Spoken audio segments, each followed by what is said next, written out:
Salam tout le monde, bienvenue sur votre chaîne d'actualité Maroc 24. Pensez à vous abonner à la chaîne pour rester informé.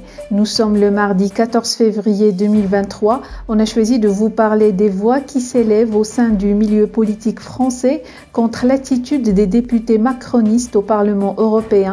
En effet, l'eurodéputé Thierry Mariani a appelé à préserver le partenariat entre l'Union européenne et le Maroc, qui est un pilier de la politique européenne en Afrique et en Méditerranée. De son côté, le groupe d'amitié France-Maroc condamne le vote de députés français au Parlement européen.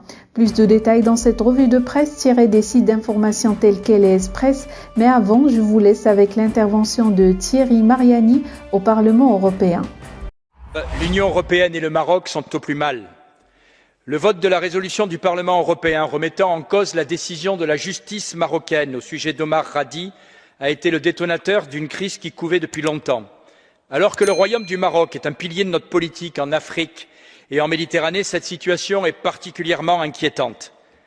À l'heure où toutes les réunions sont analysées pour savoir si elles relèvent ou non de l'ingérence étrangère, je note par ailleurs que le groupe d'études sur le Sahara occidental continue à promouvoir régulièrement les thèses du Front Polisario et à relayer celles de l'Algérie dans cette partie du monde. Après les événements judiciaires de ce week-end, la commission paritaire UE-Maroc n'est plus dans les conditions de poursuivre son travail. Il est absolument nécessaire que le Parlement nomme vite un nouveau coprésident. La dernière réunion de cette commission remonte à mai 2022 et elle serait aujourd'hui particulièrement utile pour que la diplomatie parlementaire puisse jouer son rôle au milieu des tensions. Notre relation avec le Maroc est essentielle au plan migratoire, économique, sécuritaire et géopolitique. Nous devons absolument la préserver et renouer le dialogue. L'eurodéputé français Thierry Mariani dévoile les 2 poids 2 mesures du Parlement européen, qu'il ne juge pas assez fermes envers les députés de l'intergroupe pro-Polisario.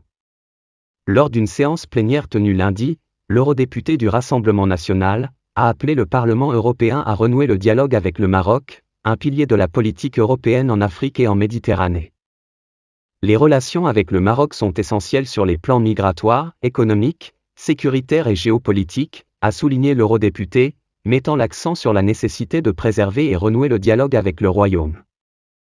Thierry Mariani a dénoncé la dernière résolution hostile au Royaume, laquelle remet en cause une décision de la justice marocaine, qualifiant cette situation de particulièrement inquiétante. Il s'est par ailleurs étonné qu'à l'heure où l'on parle d'ingérence, l'intergroupe Sahara occidental continue de promouvoir régulièrement les thèses du Polisario et relayer celles de l'Algérie dans cette partie du monde.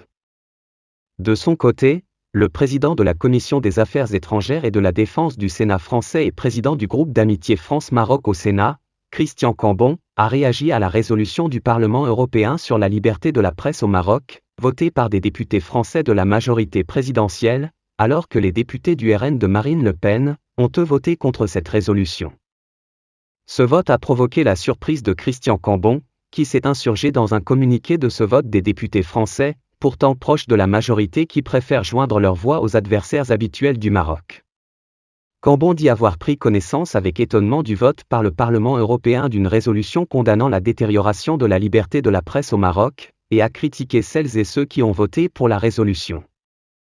Prompt à donner des leçons, ils semblent apprécier la situation des droits de l'homme et de la presse au Maghreb avec beaucoup de parti pris, loin des réalités, a-t-il déclaré faisant allusion à la situation préoccupante en Algérie, qui ne fait étrangement réagir aucune de ces parties. Pour rester informé, je vous invite à regarder les vidéos Maroc 24 qui s'affichent sur votre écran.